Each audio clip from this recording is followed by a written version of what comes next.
ایک منزل آئی کہ جہاں پر ایک شخصیت تھے، ان کا نام تھا زہیر ابن قین۔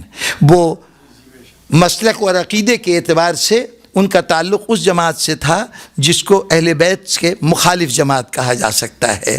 دو ناموں سے پکارے جاتے تھے اس وقت کے لوگ، شیعان علی اور شیعان عثمان۔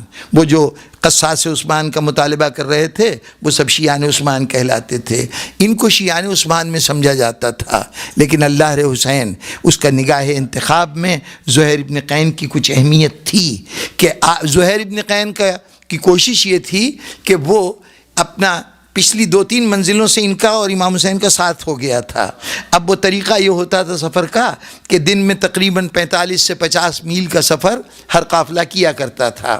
اس کے لیے جب ایک صبح کو ایک خاص وقت پہ روانہ ہوئے ہیں تو ٹھہرنے کا جو مقام آئے گا وہ تقریباً ایک ہی مقام آئے گا، یعنی ایک منزل سے اگر ساتھ ہو گیا ہے تو اب اگلی تمام منزلوں پہ ساتھ ہوتا رہے گا، کیونکہ اگلی منزل جو ہے وہ پھر 50 میل کے فاصلے پہ آئے گی، تو اس لیے وہ قیام وہاں پہ لازمی ہو جاتا تھا۔ تو جناب زہیر ابن قین یہ اہتمام کرتے رہے کہ امام حسین علیہ السلام کے خیمے جہاں لگتے تھے وہ اپنے خیمے ان سے دور لگاتے تھے کہ کہیں امام سے سامنا نہ ہو جائے، کہیں امام کی نظر نہ پڑ جائے۔ اب اس سے پتہ چلا کہ دل میں کوئی بات تھی، کہیں یہ احساس موجود تھا کہ اگر حسین نے مجھ سے کچھ کہہ دیا تو میرے لیے انکار کی گنجائش نہیں ہوگی۔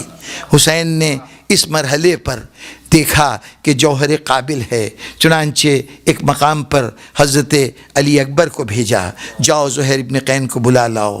پیغام گیا، زہیر ابن قین تک پیغام پہنچا۔ اب زہیر پس و پیش میں کھڑے ہوئے تھے، آخر پلٹ کے اپنے خیمے کے اندر آئے اور آ کے اہلیہ نے پوچھا کیا بات ہے، کیا مسئلہ ہے؟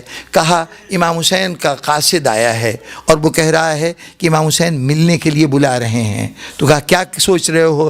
کہا میں بھلا امام حسین سے ملنے جاؤں گا؟ میں تو خیمے کو اسی لیے دور کر رہا ہوں۔ تو اس معظمہ نے، اس مومنہ نے کہا اچھا تم حسین بلائے اور تم نہیں جاؤ گے؟ حسین بلا رہا ہے اور تم نہیں جاؤ گے؟ نواسہ رسول بلا رہا ہے، یہ نواسہ رسول نہیں ہے، یہ سمجھ لو کہ رسول بلا رہے ہیں۔ ان کی بات کو رد کرتے ہو؟ اچھا تم نہیں جاتے، میں سنتی ہوں جا کے کہ مولا کیا کہتے ہیں۔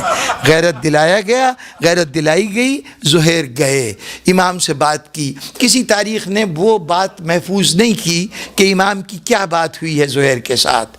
خیمے کے اندر امام نے کچھ بات کہی ہے زہیر کو، لیکن عمل نے بتایا کہ کوئی سبز باغ نہیں دکھایا گیا، کوئی روشن مستقبل کی امید نہیں دلائی گئی ہے، کیونکہ وہاں سے پلٹے واپس آئے۔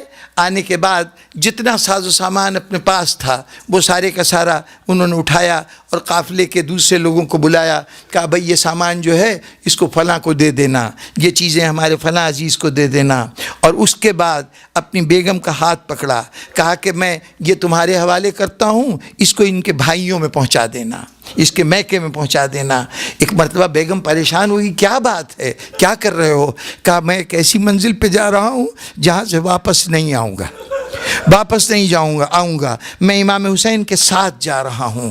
بھئی اتنا سننا تھا کہ امام حسین کے ساتھ جا رہے ہیں تو وہ مومنہ ایک مرتبہ جلال میں آ گئی، کہا یہ تو اچھا انصاف نہیں ہے، میں نے اصرار کیا تھا تب تم گئے تھے حسین کے پاس، اب صورتحال یہ ہے کہ حسین جنت دینے جا رہے ہیں تو تم حسین کے پاس جا رہے ہو اور مجھے میرے میکے میں بھیج رہے ہو۔